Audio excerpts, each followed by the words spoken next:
Meeting सुद्धा घ्यायला लावली। त्यातले काही लोक माझ्या सोबत कालच्या बैठकीला त्या ठिकाणी उपस्थित होते, परंतु काल सभागृहाचं कामकाज खूप वेळ चालल्यामुळे अपूर्ण राहिलेली बैठकी रात्री 10 वाजता आपण घेऊ असं ठरलं होतं, पण ती बैठक रात्री 12 पर्यंत होऊ शकली नाही। आणि आज विविध कारणामुळे आणि मोर्चांना जायचं असल्यामुळे त्या बैठकीला मी न जाता मी आपल्या सर्वांचं दर्शन घेण्यासाठी आज या ठिकाणी आलो आहे।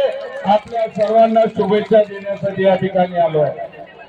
माझ्या लाडक्या बहिणींनो, हे गोर गरीब दीन दलित पीडित शेतकरी सामान्य जनतेचं सरकार, देवेंद्र फडणवीस साहेब सर्वसामान्य माणसाचा मान्यतेला दिलासा देणारं न्याय देणारं सरकारचे प्रमुख आहेत। आणि म्हणून त्या दिवशी जेव्हा मी देवेंद्रजीकडे गेलो, मला काय अभिमान वाटला की मी जसं देवेंद्र फडणवीस साहेबांच्या हातात पत्र दिलं तसं त्यांनी दुसऱ्या क्षणावर सांगितलं की मी आता जयकुमार गोरेंना सांगितलं तात्काळ याची बैठक घ्या आणि हे सर्व प्रश्न सोडवा। इतक्या लाडक्या बहिणीचा लाडका भाऊ देवा भाऊ आहे कुंदाताई, हे सुद्धा आपल्याला या ठिकाणी मला सांगताना आनंद होता। कालचा मी त्या तिथला साक्षीदार आहे। एवढंच नव्हे का आपण मागितलेल्या मागण्या काही फार नाही, फार कठीण नाही, त्या मागण्या सुटण्याजोग आहे।